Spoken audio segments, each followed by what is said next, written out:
제가 이조 장관님을 뵌 지가 거의 한 20년 가까이 됐어요. 네네. 예, 그 MB 정부 시절에 청와대 계셨고 교육부 차관 장관 그 4년을 제가 온전히 다 배웠고 뭐 때로는 싸우기도 했고 또 때로는 좋은 정책도 함께 했고 결론적으로는 저는 저하고 교육에 대한 철학과 관점은 틀리지만은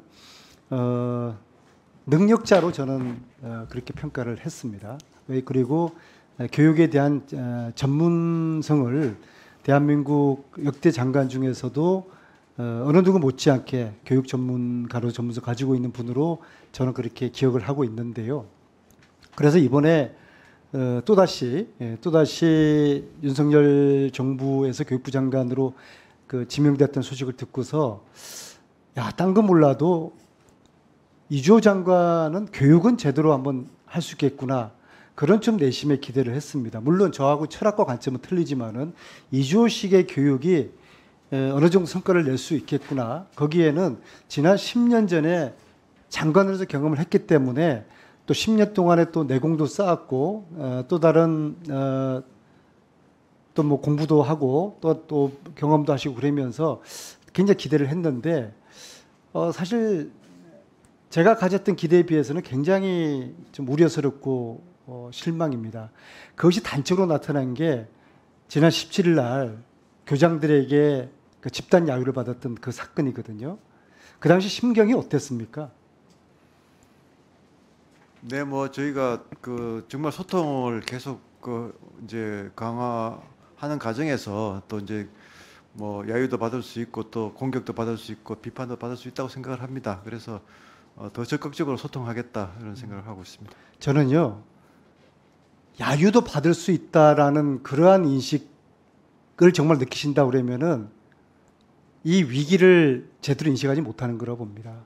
이건 초유의 사태입니다. 대한민국에서 가장 보수적인 교장 선생님들이 다른 사람도 아닌 교육부 장관에게 20명도 아닌 수천 명이 집단 항의를 한 것입니다. 목소리도 외치고 팻말로도 저항을 한 것입니다. 이건 대한민국 교육사뿐만 아니라 전 세계 어느 교육사에서도 듣도 보다 못한 초유의 사건인데 이 사건에 대해서 교육부 장관께서 이 자리에 말씀하실 때 그럴 수도 있지 않겠냐는 그런 식의 야유받을 수도 있다. 그런 식의 인식이라고 그러면은 저는 앞으로 이조 장관이 정말 걱정이 됩니다. 이건 있을 수 없는 일이고요. 정말 저는 이렇게 정말 충원을 드리고 싶어요. 그냥 자진 사퇴하시라. 응? 그래서 본인의 명예만으로 절반의 명예라도 지켜라. 그러지 않습니까? 명예를 잃으면 인생의 절반을 잃었다고 합니다.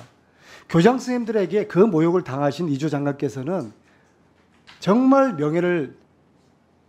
인생의 절반을 잃은 겁니다. 이러다가 이조 장관님 제가 언제부터 얼굴을 뵈면은 얼굴이 이전 같지 않아요. 건강을 잃으면 다 잃는 거거든요. 건강까지도 저는 걱정이 됩니다. 그래서 이게 교장 선생님들 야유를 그냥 정말 심각하게 보셔야 됩니다. 그리고 제가 볼 때는 이미 이 현장에서 교육부 장관에 대한 신뢰와 건의가 다 사라져 버렸어요. 이 정도면은 교육부 장관의 말이 누가 그것을 무게 있게 받아들이겠습니까? 말이 안 먹히는 거예요. 그러면 장관께서 앞으로 하시고 싶은 여러 가지 일들이 많았잖아요. 그걸 제대로 할 것 같지를 안 해요. 그러면 본인에게도 불행하고 국가를 위해서는 불행하고 교육계를 위해서 불행한 것이기 때문에 정말 이번에 초유의 사태에 대해서 심각하게 받아들여야 된다 그렇게 생각을 합니다. 핵심은 교육부와 현장의 소통의 결이라고 생각합니다. 그래서 제가 몇 가지 교육 현장에 계신 선생님들에게 오늘 제가 1분만 좀 더 써도 될까요? 오해 제가 안 써도 됩니다. 오늘 저 장관에게 제가 질의할 텐데 교사들이 장관에게 좀 하고 싶은 이야기 질의 있으면 한번 좀 정리 한번 해봐라 해서 그중에 몇 가지만 한번 자, 이번에 그 사단이 났던 넓음학교 관련돼서 넓음학교 시범 운영이 끝나지 않았는데도 불구하고 왜 시행을 무리하게 앞당겼습니까? 앞당기려고 합니까? 뭐 앞에서도 제가 답변드렸습니다. 워낙 현장의 반응이 뜨겁고요. 또 이제 시범하고 있는 과정에서 8개 시도 또 8개 시도도 뭐 상당히 지금 이제 호응이 좋고. 그러니까 현장에서 원한다는 거 아닙니까? 네, 네. 근데 실제로 교장 선생님들의 그 요구의 목소리는 현장은 야 우리가 준비도 안 됐는데 이렇게 갑자기 들이닥치면 어떡하느냐. 거기에 대한 반란의 목소리가 그 교장 포함되어 있던 거 선생님들이 뭐 아니겠습니까? 그 많이 모이셨는데 모두 다 그렇게 하신 건 아니고요. 뭐 일부 몇 분들이 하셨는데 그 초유의 네. 사태에 대해서 그것도 그러면은 4천 명이 다 이야기해야지 그게 이렇게 심각하게 받아들이겠습니까? 그 인식에 참 문제고요. 자, 한 가지만 이제 하지 않습니까? 네네네. 이 실효성을 어떻게 담보하겠습니까?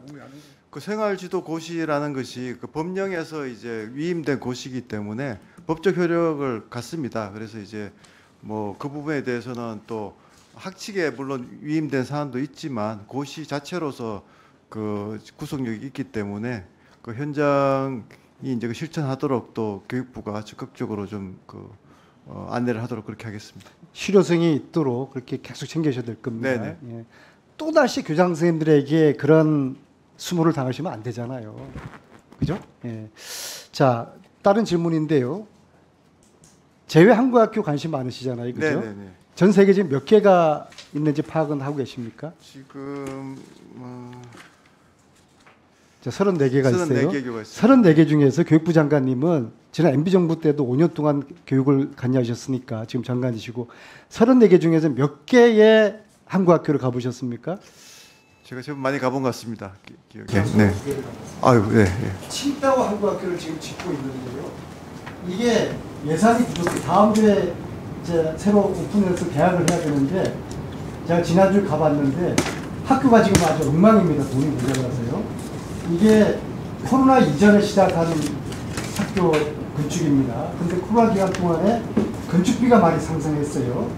그 다음에 국민들이 모금해야 될 그 돈이 턱도 없이 부족합니다. 왜냐하면 코로나 시절 동안에 칭다오의 기업인 수가 반의 반토가 일어났어요. 그래서 교민들이 아무리 지었자도 더 이상 돈을 굳을 수가 없어요. 그래서 칭다 한국학교 문제를 좀 잘 좀 들여다보시고요. 지금 남아있는 문제를 교육부가, 정부가, 대한민국이 국가가 해결하지 않으면은 이걸 해결할 수 있는 방법이 없습니다. 그래서 장관께서 좀 특단의 그런 좀 결심을 하셔서 칭다 한국학교가 제대로 좀 개교될 수 있도록 챙겨주시기 바랍니다. 네, 챙겨보겠습니다. 네. 네.